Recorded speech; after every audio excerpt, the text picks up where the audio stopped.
Estamos juntos para alabar, ¿no? Para compartir, para tener este tiempo de comunión y para recibir palabra. ¿Quiénes usan anteojos? Miren. ¿Se imaginan un mundo sin anteojos? No. Yo uso anteojos, no uso acá porque me molesta, pero uso.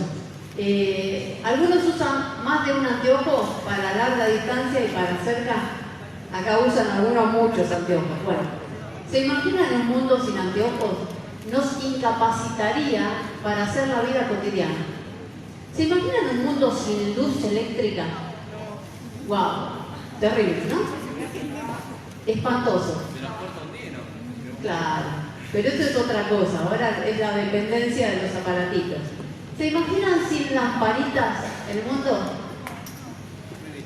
¿Por qué les parece que inventaron las lamparitas? A ver, ¿qué les parece?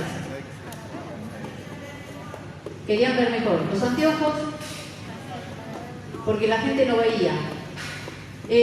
¿Por qué se producen las liberaciones de los territorios? Por ejemplo, cuando vinieron a América, que después se libertaron de España. ¿Por qué? Más allá de los poderes políticos y todo. ¿Por qué se producen esos movimientos? Lo mismo que los anteojos. Hay una necesidad, ven la necesidad y tratan de satisfacerla. Eso hacen los anteojos. Eso hizo la penicilina. ¿Vieron cuando las naranjas se ponen verdes y decís tienen moho? No, no tienen moho, tienen penicilina. ¿Sabías eso? Bueno, alguien se dio cuenta que ese coso verde azulado que le salía a las naranjas servía para matar las bacterias resistentes. ¡Wow! Lo siguen usando hoy. ¿Viste cuando vos decís moho? No es moho. Y alguien, que algunos sabrán quién es, algunos no, vio la necesidad y se puso a hacer pruebas y logró eso. Siempre que hay una necesidad, surge la posibilidad de resolverla. Cuando está todo bien, ¿hay gente creativa que trata de resolver cosas? No, les digo más. Ahora hay pocas cosas para inventar. Vos pensá, los inventos de ahora no son más que vuelta de rosca de cosas que ya están inventadas. De repente te dicen, hay un barredor eléctrico, una computadorita. Sí, pero barrer se barrió siempre. Aspiradoras hay hace muchos años, barredoras de piso también. Nada más hace un pequeño toque para cambiarlo. El gran avance fue la primera escoba, ¿no? Las oportunidades surgen ante una necesidad muy grande. En el tiempo más oscuro de la historia del pueblo de Israel, de la Biblia que nos cuenta, yo creo que es el más oscuro, en el libro de los Jueces, dice, miren cuánta necesidad había ahí, ¿no? Dice la Biblia, en aquella época no había rey, entonces cada uno hacía lo que le parecía. En otra versión dice, no había rey, entonces cada uno hacía lo que se le daba la gana. ¿Se imaginan ese tiempo? ¿Cuánta necesidad de que Dios actuara en ese tiempo? Bueno, en ese tiempo oscuro de anarquía, como se puede decir, porque no había quien guiara al pueblo, comienza una historia de necesidad. ¿Por qué? Porque cuando la gente está sin guía de Dios, empieza a hacer lo que se le antoja, y cuando se le antojan las cosas, le va mal. Y muchas veces Dios dice, me corro, y yo los dejo, como los padres con los niños, que a veces los dejamos que se golpeen porque tienen que aprender con ese coscorrón. Bueno, Dios a veces en la historia ha hecho eso, se corrió y miró de ahí, ¿no? Y en ese lugar era una oportunidad única que Dios iba a usar para cambiar la historia, pero tenía que haber gente que aprovechara esa oportunidad. Es muy similar a lo que vivimos hoy. Hoy no hay así más o menos. Estamos en época preelecciones. ¿No parece así? Cada uno hace lo que le viene en gana. ¿No tenés esa sensación? Entonces así pasan las cosas. Yo creo que en este tiempo, más allá de que Dios sigue protegiendo a Argentina, se corrió y mira. Y nos mira. Y en este tiempo es un tiempo de oportunidad, igual que en esa época, ¿no? Para avanzar y para hacer cosas distintas. Dice Jueces 6:1. En esa historia de ese pueblo sin rey, que cada uno hacía lo que se le antojaba a la regalada gana, ¿no? Dice, Pero los hechos de los israelitas fueron malos a los ojos del Señor. Y durante 7 años el Señor los entregó al poder de los madianitas. Dios no los castiga, los entrega, como decir, yo te entrego a qué? A que hagas lo que quieras, pero tampoco te defiendo. Entonces se quedó ahí, ¿no? Y estos madianitas eran tan malos que esperaban que los israelitas sembraran y que crecieran las verduritas. Y cuando crecían, dice que le traían ganado, le traían caballos, venían y les rompían los campos, porque les quitaban el fruto. Sembraban mucho y ellos se llevaban el fruto. ¿No se parece mucho a lo de este tiempo? Parece que uno siembra y va todo un agujero. Bueno, quizás nos están atacando los madianitas, anda a saber. Bueno, en esa época eran como la mala peste. Eran como los yuyos que te comen. ¿Ha tenido alguno una planta que decir, la tenés al lado de otra planta buena y te termina matando la planta buena? Así eran los madianitas. Dice en Jueces 6:6, que creo que está ahí también. Era tal la miseria de los israelitas que por causa de los madianitas clamaron al Señor pidiendo ayuda. Antes de seguir, quiero sintetizarte un poco la realidad, ¿no? Hacían lo que se les antojaba, les iba mal, cada vez peor, pero ni siquiera en medio de ese estar mal, empezaron a pedir antes. En un momento dice que clamaron todos juntos. Yo creo que se dieron cuenta que necesitaban la acción de Dios, ¿no? Y tuvieron que llegar a los extremos de miseria para recién ahí mirar a Dios y clamar. Yo creo que habrán clamado 1, 2, 3, 4, 5, 6, 20 millones, no sé cuántos serían. Y recién ahí Dios dijo, es el tiempo, ¿no? Y cuando Dios lo determina, en este Dios que se había corrido y miraba nada más a su pueblo, cuando Dios lo determina, Él tiene compasión y actúa sobre su pueblo y abre una oportunidad de avanzar.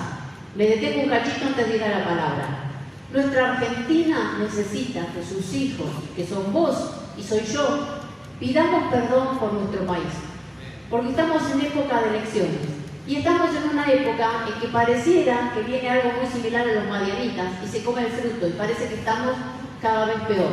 Tu lugar y mi lugar es interceder por nuestro país para que el Señor escuche de los cielos y tenga misericordia y empiece a mover las cosas para que las cosas cambien. Vos tenés que pedir perdón, yo tengo que pedir perdón, aunque no hayamos robado el dinero del país, aunque no hayamos hecho corrupción, pero es nuestra tarea. Y volvemos a la palabra. Y sigue Jueces 6. Entonces vino el ángel del Señor y se sentó en esta situación, ¿no? Se sentó bajo la encina que estaba en Ofra y que pertenecía a Joás, que era del clan de Abiezer. Gedeón, el hijo de Joás, estaba limpiando el trigo a escondidas, en el lugar donde se pisaba la uva para hacer vino, para que los madianitas no lo vieran. El ángel del Señor se le apareció y le dijo, el Señor está contigo, hombre fuerte y valiente. Y Gedeón contestó, perdón, Señor, pero si el Señor está con nosotros, ¿por qué nos pasa todo esto? ¿Dónde están todos los milagros de que nos hablan nuestros antepasados cuando dicen que el Señor nos sacó de Egipto? El Señor nos ha abandonado y nos ha entregado al poder de los madianitas. El Señor lo miró y le dijo, usa la fuerza que tienes para ir a salvar a Israel del poder de los madianitas. Yo soy el que te envía. Pero Gedeón volvió a contestar, una vez más, perdón, Señor. Insistente este Gedeón, estaba delante de Dios, digamos, ¿no? Insistente, dice, una vez más, perdón, Señor, pero ¿cómo voy a salvar a Israel? Mi clan, el pueblo de él, era el más pobre de toda la tribu de Manasés, y yo soy el más pequeño de mi familia. Y el Señor le respondió, podrás hacerlo porque yo estaré contigo. Derrotarás a los madianitas como quien derrota a un solo hombre. Entonces Gedeón le dijo, si me he ganado tu favor, dame una prueba de que realmente eres tú quien habla conmigo. Por favor, no te vayas de aquí hasta que yo vuelva con una ofrenda que te quiero presentar. Y el Señor le aseguró, aquí estaré esperando tu regreso.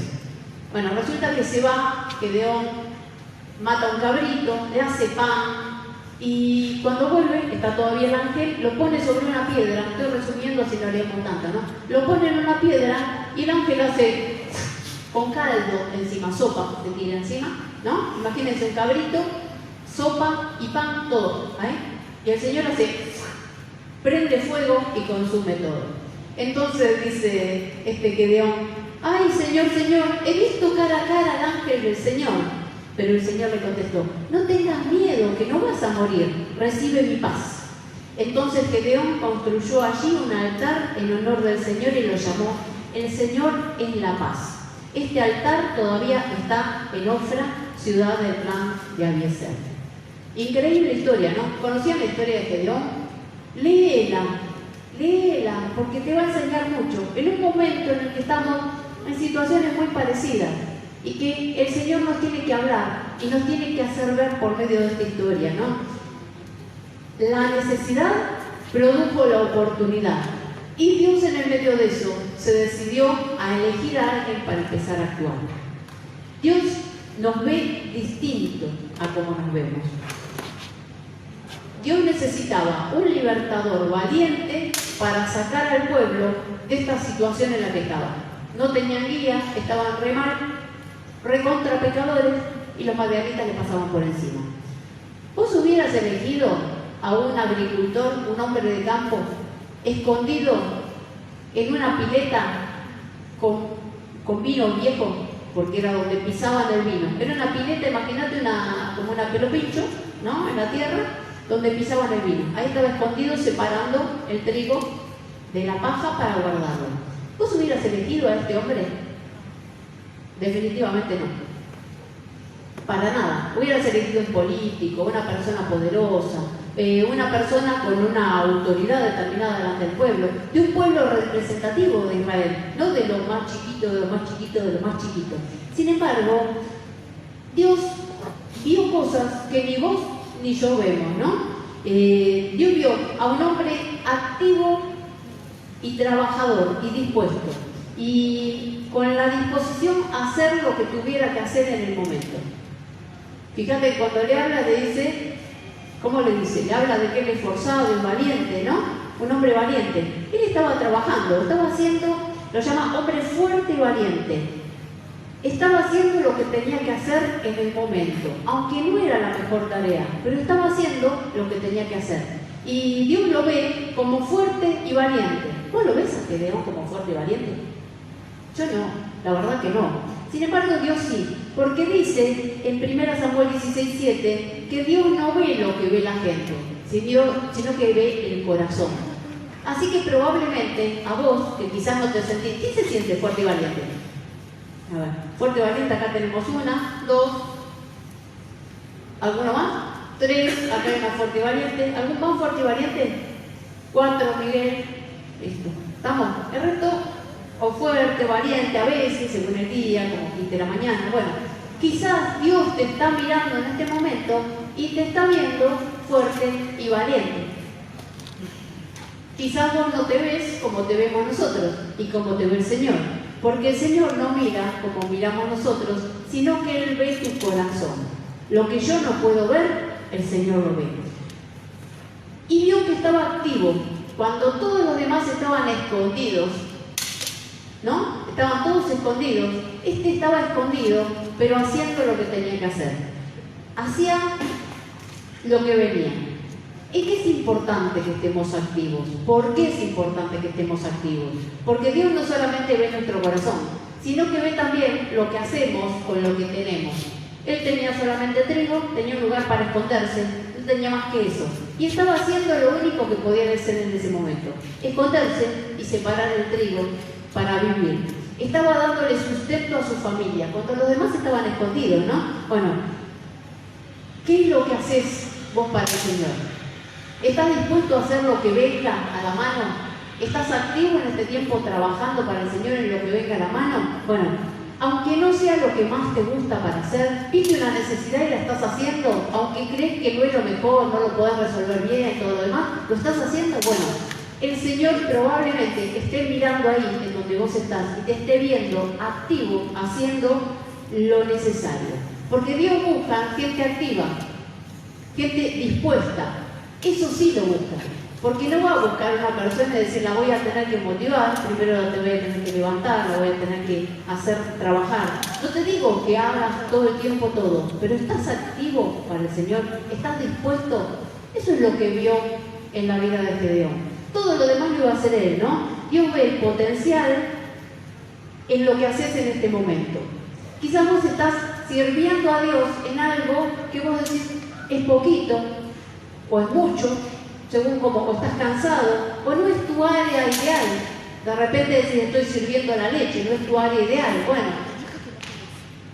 Dios te ve. Estás haciendo torta, bueno, puedo hacer otra cosa.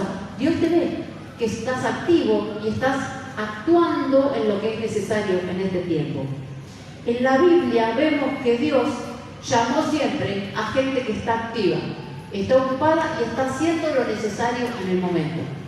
Si lo mirás en el Antiguo Testamento, cuando llama a profetas, muchas veces los llama en lo que están haciendo. Cuando levanta reyes, los agarran en medio de la tarea. Y después cuando miramos la historia de los apóstoles, ¿viste cuando Jesús llama a los apóstoles, llama a los 12? Llama a gente activa. ¿Qué eran la mayoría de ellos? A ver si me sabés decir, de los apóstoles. Pescadores. ¿Y qué otra cosa más había? Recaudador de impuestos, mal visto socialmente, pero activo, estaba trabajando. Y hay uno que yo esta semana estaba pensando, digo, hasta este activo llamó. ¿Saben lo que hacía Simón? ¿Qué es?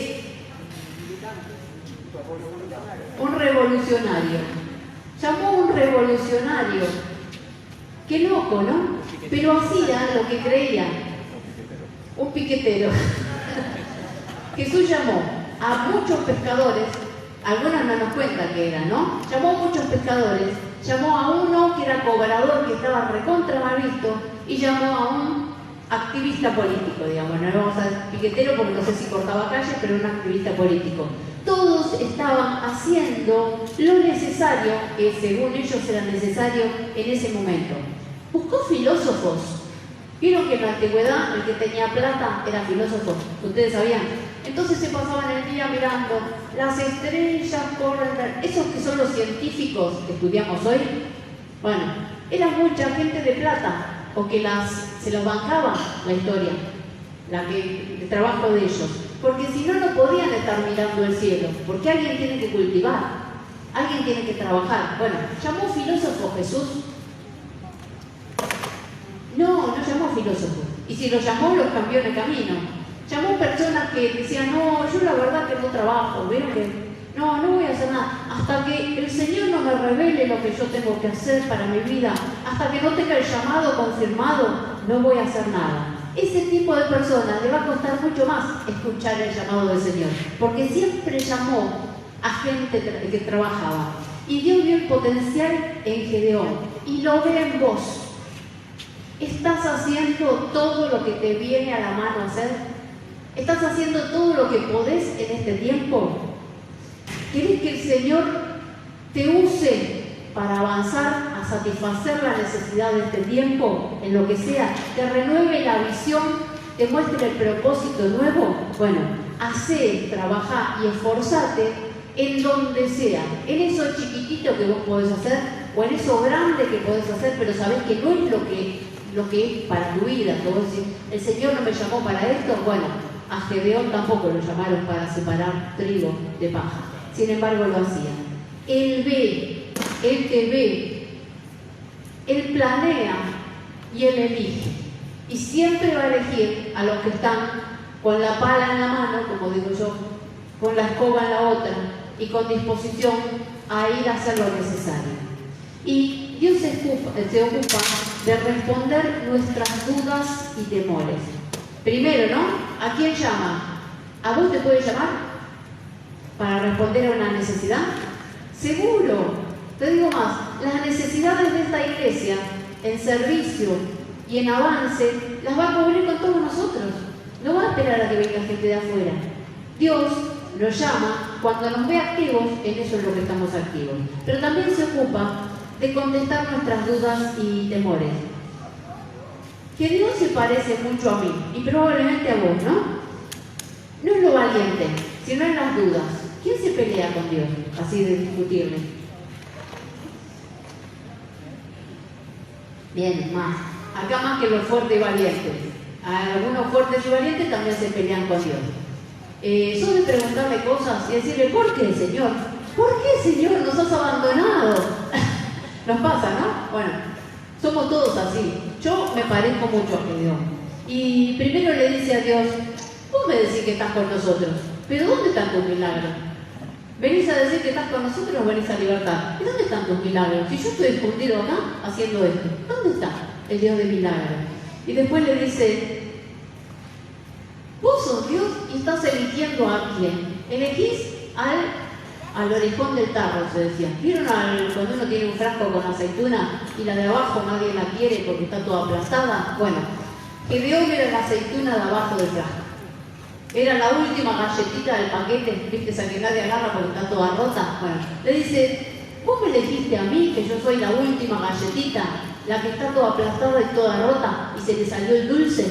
Bueno, eso le dice. ¿No te sentís identificado? Dios la tenía clara. Y el resumen le dice, ¿por qué a mí? ¿Por qué me venís a llamar a mí? Y no llamás a cualquier otro, si había gente más importante para llamar. Y Dios fue muy paciente con Gedeón. Es muy paciente Dios. Y es paciente con nosotros también, ¿no?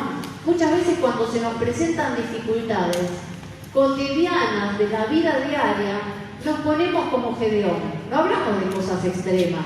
Ya esto es extremo, ¿no? Los madianitas les quitaban la comida, no tenían para comer. Hablamos de cosas cotidianas. A veces decimos, Señor, ¿por qué me vino esta angina? ¿Por qué me vino? Me pregunté todo, ¿por qué me vino? Y Dios nos mira y dice, hijito mío, con paciencia, ¿no?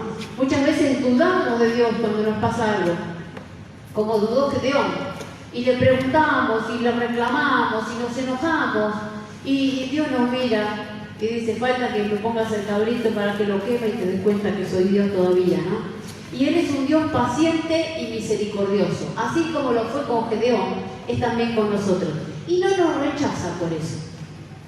¿Quién ha pensado alguna vez en la vida que discutirle a Dios está mal? Sean sinceros. ¿Alguna vez en la vida? No me lo piensen ahora. Sí, ¿no? Sin embargo, encontramos a un Job discutiéndole a Dios. Después, cuando se da cuenta, baja un cambio y todo lo demás. Pero Dios es misericordioso y tiene compasión de nosotros. Él nos alienta y nos da fuerza en los momentos en que tenemos dudas, como lo hizo con Gedeón. Porque si no se hubiera ido cuando empezó con los reclamos y todo lo demás. Y así lo vemos en Jesús, ¿no? Cuando estaban sus discípulos, ya hacemos un paralelo al Nuevo Testamento, cuando Jesús ya se estaba por ir de la tierra, creo que los discípulos empezaron a darse cuenta de que todo se les venía a pique. Y no entendían nada, como a veces nos pasa a nosotros. En medio de las dificultades, las pruebas, los problemas, no entendemos nada. Y en esa situación, creo que está el capítulo más triste de los evangelios, que es Juan 14. ¿Por qué? Porque ellos están muy tristes y Jesús les manda un montón de consejos, guías, les dice un montón de palabras de consuelo. Léanse Juan 14, porque a veces se van a sentir identificados y se van a dar cuenta de la tristeza que había en esos discípulos, porque Jesús les empieza a contestar cosas que tienen que ver con el temor, con la angustia y con la incertidumbre de ellos, que es lo que siempre nos ataca a nosotros. Pensá, cuando no estás enojado, porque enojo, ¿quién se enoja mucho? A ver, nos enojamos. Cuando no estás enojado, generalmente ¿qué emociones tenemos? Temor, angustia, ansiedad, incertidumbre. ¿Qué otra cosa más podemos tener? Tristeza. Bueno, eso lo tenían todo. Y Jesús, con paciencia y amor, les contesta a cada duda. Yo las resumí, ¿no? Las junté todas en un texto. Le dice en Juan 14, Jesús, pensá si no responde a todas tus angustias, incertidumbres, preguntas, reclamos al Señor. Les dice, no se angustien, confíen en Dios y confíen también en mí. Ustedes ya conocen el camino para ir a donde voy. Yo soy el camino, la verdad y la vida. Ciertamente les aseguro que el que cree en mí, las obras que yo hago también las hará. y aún las hará mayores, porque yo vuelvo al Padre. Lo que pidan en mi nombre yo lo haré. Y yo le pediré al Padre y Él les dará otro consolador para que los acompañe siempre. No los voy a dejar huérfanos, volveré a ustedes. La paz les dejo, mi paz les doy. Yo no se los doy a ustedes como lo da el mundo. No se angustien ni se acobarden. Maravilloso, ¿no? Es el consuelo cuando tenemos dudas, que el Señor nos dice, ¿estás? ¿Me vas a servir? Y nosotros empezamos con las cosas, los reclamos, las dudas. Nos miramos al espejo y vemos lo que somos y sabemos que lo que está dentro nuestro no responde a un servicio a Dios, porque nos miramos lo que somos en realidad y Dios ve otra cosa. ¿Y saben cómo termina diciendo? Les dice todo el capítulo. Ellos le dicen, ¿dónde vas a estar? ¿Qué va a pasar? ¿Cómo va a pasar esto? Y Jesús le dice todas esas palabras y otras más cariñosas, ¿no? Que le da respaldo, compañía, guía. Y termina el capítulo, no lo escribí ahí. Le dice, levántense, vámonos de aquí. ¿Qué le dice? Se acabó, ya les di el consuelo, ya van a tener al Espíritu Santo. ¿Me escucharon? Ya está. Es tiempo de levantarse y irnos de aquí. No te podés quedar tirado en la autocompasión. No te podés quedar tirado en la queja, ni en el reproche constante a lo que estás haciendo o a lo que Dios te pide, o a la gente incluso. No podés quedarte en la lástima o autolástima todo el tiempo. Cuando encontrás el consuelo del Señor, lo mismo que hizo con Gedeón, que le respondió las preguntas, después Jesús nos dice, levántate, es tiempo de marchar. No se puede quedar estancado en la duda y el temor, porque nos inmoviliza. ¿Necesitas visión, propósito, sentido de hacia dónde ir en este tiempo? Volviendo al punto 1, ¿no? Dios te va a mirar y va a mirar si estás haciendo todo lo que podés hacer en este momento, todo lo que puedes decir, lavo ollas en el comedor. Bienvenido, estás como Gedeón. Reparto volantes por las calles. Bienvenido, estás como Gedeón. Corté el pan de la cena. Bienvenido, estás como Gedeón. ¿Estás dispuesto a que el Señor te use? Esa es una pregunta para hacernos, no la que le hacemos a Dios muchas veces. ¿Por qué nos dice levantate y marchá, no? Y si la respuesta es sí, tenés dudas, tenés temores, muchas veces tenés preguntas sobre qué quiere Dios de vos, o hacia dónde vas, o te mirás a vos y ves tu incapacidad, bueno, no permitas que te detengan esas dudas, ni los temores. Presentáselas al Señor, escuchar la respuesta del Señor, y así como dijo Jesús, levántate y empezá a marchar, comenzá a avanzar. Los pasos se avanzan de a uno por vez. Mientras estamos sentados, solo estamos planeando. Recién cuando nos decidimos empezar a caminar, el Señor nos va a empezar a decir qué. Y ahí empieza la parte sobrenatural, ¿no? Porque lo primero era como elige Dios, después esto de sacarnos las dudas, y Dios capacita y da estrategias. Dios llama a un agricultor escondido para hacer estrategia militar. ¿Quiénes juegan a jueguitos de estrategia militar? Unos cuantos. Bueno, algunos nos lo dicen, sí. Estrategia militar también es los que tiran tiros y matan gente, bueno. Yo no sé estrategia militar. Ahora de huerta sí. ¿Ven? Yo no más como Gedeón que otra cosa. Dios tenía que hacer algo, ¿no? ¿Qué podía saber Gedeón, cultivador de trigo, ¿no? De estrategia militar? Nada. Tenía que vencer a un pueblo que era más grande que ellos. Eso era bueno y eso era malo. Tenía un problema en contra y un problema a favor. Malo porque tenía que aprender todo. Bueno, porque no tenía nada a qué aferrarse. Iba a necesitar que Dios le enseñara todo lo que tenía que hacer. Iba a tener que depender de Dios paso a paso, ¿no? Y Dios hoy llama, ¿sabes a quién llama Dios hoy? A amas de casa, a empleados, llama a profesionales, llama a desocupados, a jubilados, llama a vendedores, llama a niños, adolescentes, que tampoco saben mucho cómo cumplir la tarea que Dios les manda. Porque el ministerio de Dios es tan diferente como hacer estrategia militar. Es difícil, pero eso tiene algo bueno y tiene algo malo. Tiene lo malo que si vos sentís que el Señor te llama a hacer cosas para Él, te vas a dar cuenta que no sabes hacer nada. Nada. Pero tiene de bueno que eso te va a hacer que para hacer la tarea espiritual que el Señor te mande, vas a depender de Él y no vas a poder soltarte de lo que el Señor manda. Así que eso nos hace incapaces, necesitados de la capacitación del Señor. ¿Y cómo lo capacitó a Gedeón? Bueno, de la misma manera que lo hace con nosotros, ¿no? Primero le sacó las dudas. ¿Por qué? Porque la duda mata la fe.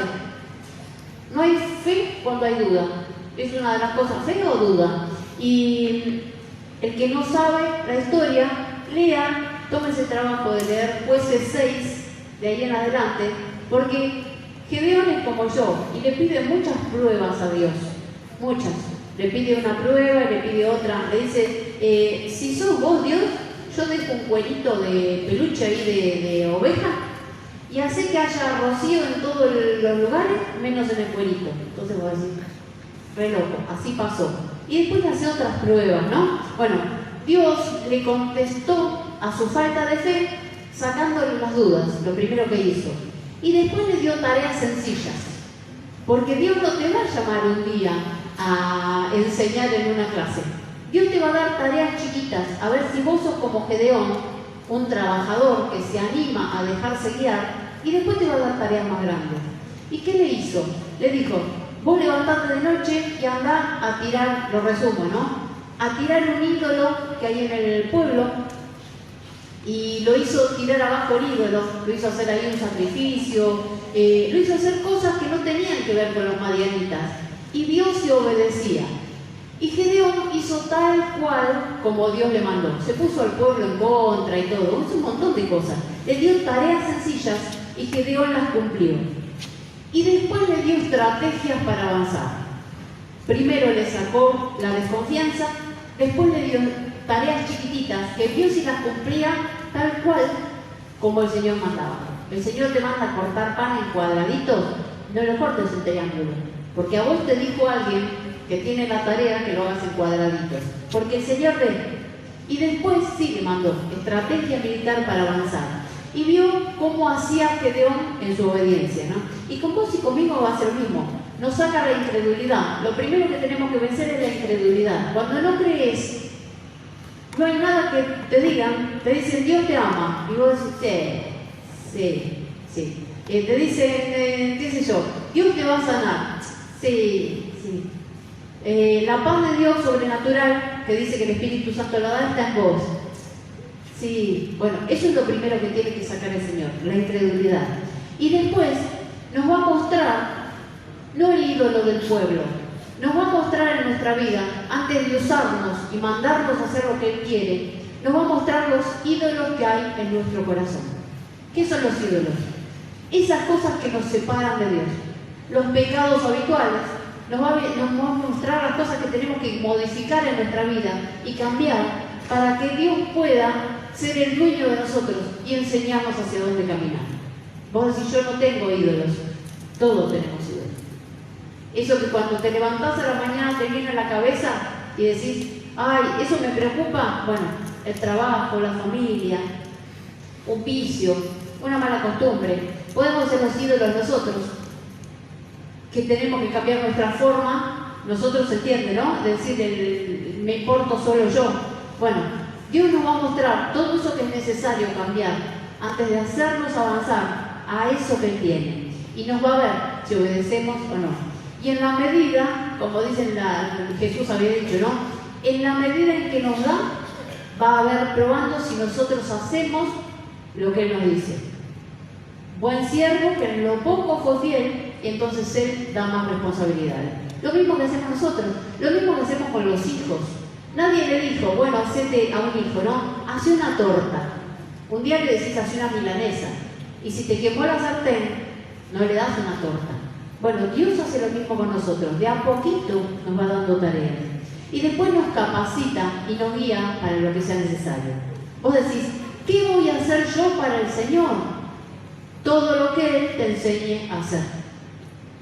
Vos a veces ves los modelos terminados, ves lo que pasan acá adelante y predican o enseñan, o están en las clases, o están cantando, y vos decís, wow, modelo terminado. Hubo un camino largo en donde esas personas fueron cambiando de la mano del Señor. Y de repente lo que no eran, el Señor lo hizo que fuera. Porque justamente Dios capacita a lo que impulsa, capacita y respalda. Y después la parte que ponemos nosotros, ¿no? Está lo sobrenatural, esto de orientarnos, sacarnos las dudas, y después la parte nuestra. Y termina el encuentro este de Gedeón con Dios, ¿no? Y dice que, bueno, fue uno de varios, porque tuvo varios, porque le sigue reclamando a Dios y todo lo demás, y Dios no tiene ningún problema en contestarle las dudas. Y dice al final, entonces Gedeón construyó allí un altar en honor del Señor, y lo llamó el Señor es la paz. Eso es lo que vio Dios en Gedeón. ¿Saben lo que vio? Un corazón dispuesto a dejarse usar y que automáticamente lo que hace es hacer un altar para el Señor. Acto voluntario de entrega y adoración. Y vos decís, un altar, bueno, no es como el altar en muchas iglesias. Esto no es el altar. ¿Vieron que en las iglesias católicas está el altar con las estatuas? Bueno, eso no es un altar, eso es un lugar. Un altar, para pasarlo a la actualidad, es cuando vos te decidís a adorar a Dios, a entregarle todo lo que Él quiera, a entregarle tu vida, a decirle lo importante que es para vos. Es un encuentro de intimidad y de comunión. Eso es lo que hizo Gedeón, lo hizo a su época, que así se hacía en el momento. Pero el Señor está esperando esto, ¿no? No puede haber renovación, no puede haber servicio ni crecimiento si nosotros no nos decidimos a hacerle un lugar de comunión, de adoración, ¿no? Hoy no consultamos en altares, hoy no construimos altares, hoy somos un altar. Vieron que cantamos muchas canciones hoy preciosas que hablaban de que tome el lugar el Señor. Eso es un altar. Que nuestro corazón, nuestra vida, se la entreguemos al Señor en adoración. Necesita ser entregada diariamente. ¿Cuánto es la última vez que le entregaste tu vida al Señor? Y dijiste, se la entrego. ¿Vieron que a veces uno dice, pasen acá adelante a orar con el Señor? ¿Por qué será? Porque tenemos que hacer algo voluntario para mostrarle a Dios y a los otros que estamos entregando nuestra vida. Entregamos nuestros hijos cuando nacen, en el altar de nuestro corazón, porque no es más que un símbolo que hacemos. Cuando pasamos le decimos, Señor, te quiero volver a entregar mi vida. Estamos entregando en el altar del Señor. Eso es lo que ve, eso es lo que tenía Gedeón. Ahora yo te digo, si vos nunca le entregaste tu vida a Jesús, y estás acá o estás en casa, yo te digo, ¿de qué estamos hablando? Estamos hablando en que nuestra vida no tiene sentido hasta la primera vez que le entregamos la vida a Dios. ¿Y cómo? Le decimos a Jesús, Jesús, te entrego mi vida, te pido perdón por todo lo malo que hice y necesito que gobiernes en mi corazón. Necesito, como Gedeón, que me saques de donde estoy y me lleves a donde vos querés. Y vos decís, ¿es tan fácil? Sí. Le decís, Señor Jesús, te entrego mi vida, te pido perdón por todo lo malo que hice y quiero que seas el dueño de mi vida. Ese es el primer altar que le armamos al Señor. Un lugar de adoración entregándole la vida. Y si nunca lo hiciste, yo te pido que no te vayas de acá sin hablar con alguno de nosotros y decís, yo le quiero entregar la vida a Jesús porque no puedo manejarla más. Porque se me comen todos los madianitas y no tengo fruto. Tengo que entregarle la vida a Jesús. Y ahora para todos nosotros que ya lo hemos hecho, tenemos que volver a buscar un altar de adoración constante al Señor. Vos decís, no tengo tiempo. Podés adorar al Señor en el colectivo. Podés hacerlo mientras lavás los platos. En la cama antes de dormir, cuando te levantás. Podés hacerlo mientras te duchás. En la ducha, hermano, le podés cantar al Señor. Cantar es una buena forma de adorar, porque te pone en órbita con el Espíritu Santo. Y en la ducha, si en tu casa no son cristianos, ¿quién te va a decir algo? Si uno escucha a los vecinos que cantan y gritan en la ducha, Yo canto en el patio, mis pobres vecinos tienen las orejas así, no canto muy mal, así que está todo bien. Bueno, tenemos que hacer eso como un hábito de vida, un tiempo de adoración constante. Y adorar no es solamente lo que uno le dice, sino es decirle sí a cada vez que el Señor nos corrige y nos guía, ¿no? En el mundo que nos rodea hay muchas necesidades. Y no me hablo del mundo de Argentina, de Buenos Aires, del planeta Tierra. En el mundo que te rodea hay muchas necesidades. Están muchos como estos marianistas que atacan, ¿no? En la familia que te rodea hay muchas necesidades. Entre tus amigos, los compañeros de trabajo, del gimnasio, los papás de la escuela de tus hijos, quizás tu pareja, varón, mujer, quizás tu novio, ves muchas necesidades. ¿Quién va a ser el que va a pagar el precio de hacer lo que Dios quiere en ese lugar? En la iglesia hay muchas necesidades para cubrir. ¿Hay tareas para hacer? Díganme los que son líderes del ministerio. Muchas, miles me dicen acá. ¿Quién va a usar el Señor para hacer esas tareas? ¿Vos estás activo? ¿Estás trabajando para el Señor? ¿Estás apto para que el Señor te vea y te diga: fuerte, valiente, esforzado, esforzada, trabajador? Yo te veo como un hombre brillante, una mujer brillante que voy a capacitar. ¿No será una oportunidad para que el Señor nos abra los ojos, para que podamos enfrentar la realidad y ser las manos que el Señor usa para trabajar en este tiempo? ¿No será que el Señor te está esperando a vos que te decidas a responder a lo que te dice y levantarte y empezar a actuar en consecuencia? ¿En dónde te encontrás hoy? ¿En dónde estás? ¿Estás como activo de la iglesia? Empezaste a venir hace poquito, pero te querés enganchar y estás empezando a crecer en eso. Hace un montón que estás, pero te desenganchaste y no estás haciendo nada. ¿Estás sirviendo en lo poco que podés o en lo mucho que podés?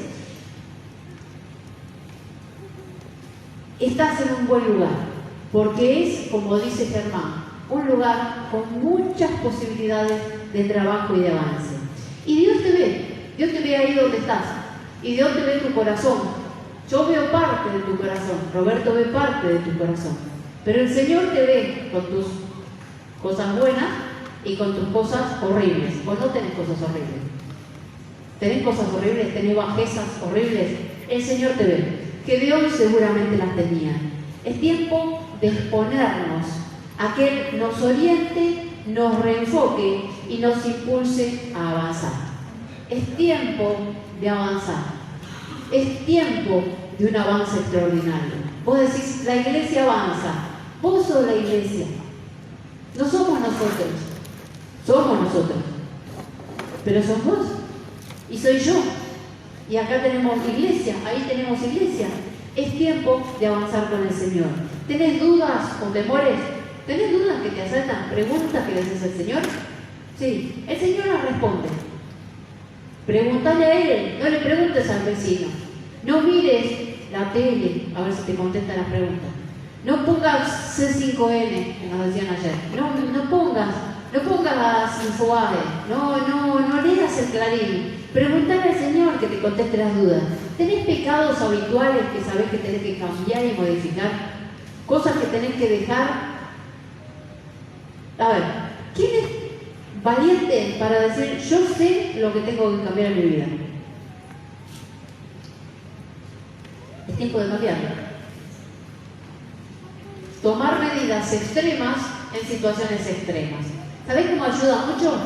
Pidiendo ayuda a alguien para que sea tu guía, control, no sé cómo llamarlo, alguien, un referente, ¿no? Bueno, para cambiar. Es tiempo de cambiar eso. De a uno por vez, no digas tengo que hacer todo. Mira como la gente que dice, no, lo van al médico y le salen mal los análisis. Entonces dicen, no, mañana empiezo la dieta, empiezo el ejercicio, cambio la costumbre, hago esto, hago lo otro. No hacen nada. Bueno, empezá de a uno por vez, uno por semana. Y empezamos de a poquito, ¿no? ¿Te sentís incapaz? ¿Quién se siente incapaz para lo que el Señor le manda muchas veces? ¿Sí, no? Bienvenido al club. Estás apto para que el Señor te use y te impulse. Porque si te sentís capaz, probablemente puedas abrir una empresa, pero probablemente no puedas servir en el servicio que el Señor te da, porque Él busca gente incapaz para capacitar. Dios avanza. Dios avanza. La iglesia del Señor, universal, en general, no la iglesia universal, ¿no? La iglesia de Argentina y del mundo avanza. ¿Querés avanzar con Dios? Te miraste a vos. ¿Te crees que sos apto para avanzar con Dios? ¿Estás haciendo lo que podés en este tiempo para el Señor? ¿Te animás a comprometerte a hacer todo lo que puedas en este tiempo para el Señor? Estás igual que Gedeón. Estás a punto para que el Señor te vea y te diga: esforzado, esforzada, valiente, trabajadora, trabajador. Es tiempo de levantarnos y avanzar con el Señor. El Señor cuenta con vos y cuenta conmigo para avanzar en este año. Y sin vos y sin que esté yo, tampoco va a poder avanzar, porque somos las manos y somos los pies y somos las bocas del Señor. Vas a dejar que los madianitas de tu vida, ¿entiendes? No vas a dejar que el enemigo, el diablo, se siga comiendo los frutos de tu vida, de este barrio de Argentina, de las calles que recorres, de tu vecindario, de tu trabajo, de tu familia. Vas a dejar que se siga comiendo los frutos. Es tiempo de levantarnos en el poder del Señor. El Señor te llama a vos y me llama a mí. ¿Quién está dispuesto a dejarse usar como Gedeón? Ponete de pie si estás dispuesto. En tu incapacidad, en tu necesidad y en tu sensación de que quizás no tenés lo suficiente. Porque el Señor ahí te ve.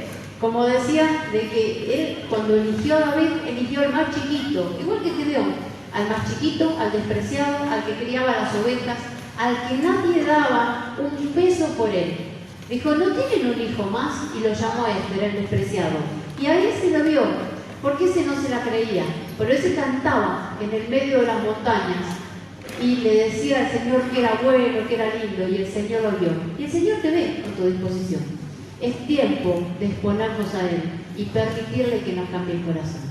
Señor, nos encontramos, mi Dios, como Gedeón, que muchas veces no entendemos qué es lo que vos estás haciendo en este tiempo.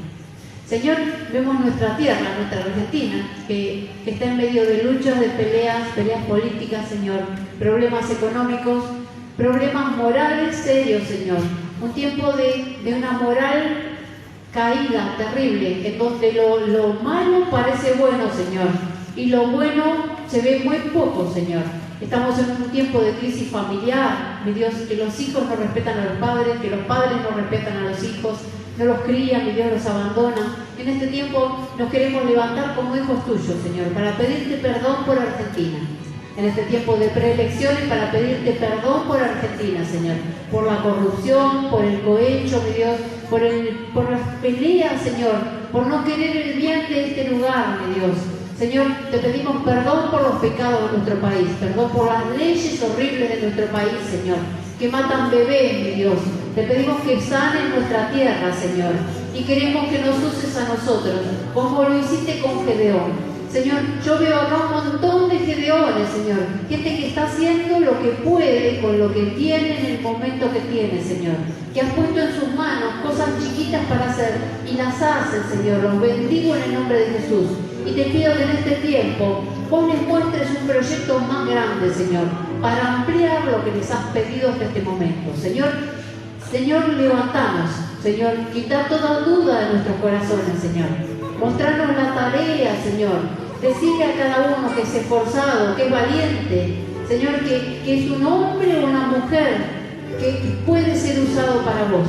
Señor, mostrarnos a cada uno que tenemos que cambiar y usarnos en este tiempo para lo que vos tengas preparado. Señor, queremos crecer con vos, avanzar con vos, Señor, y formar un mini ejército en este lugar, de gente que te sirve, con tus estrategias espirituales, Señor. Y haciendo lo que nadie nos enseñó a hacer nunca, porque vos nos capacitás de forma sobrenatural. Y mirando las cosas como no las miramos nunca, Señor, porque nos vas a sacar toda la angustia, toda la autopena, Señor, autocompasión que muchas veces nos agarra, la queja, Señor, la ira que nos da muchas veces, porque vos nos querés sanar. Primero lo sanaste a Gedeón y después lo enviaste. Hacé lo mismo con nosotros hoy. Señor, este es tu pueblo, en este lugar que quiere servirte, para que nosotros derrotemos las obras del diablo en Lomas de Dios, en Buenos Aires, en Argentina, y en nuestra familia, en nuestro barrio, en nuestro trabajo, Señor, donde vamos a hacer gimnasia o donde vamos a la escuela, Señor, a la facultad, que vos nos uses ahí en donde nos pusiste como luces para brillar. Señor, gracias por mirarnos y ver que hay algo en nosotros que no vemos nosotros, pero vos sí ves. Gracias, Señor, en el nombre de Jesús. Amén.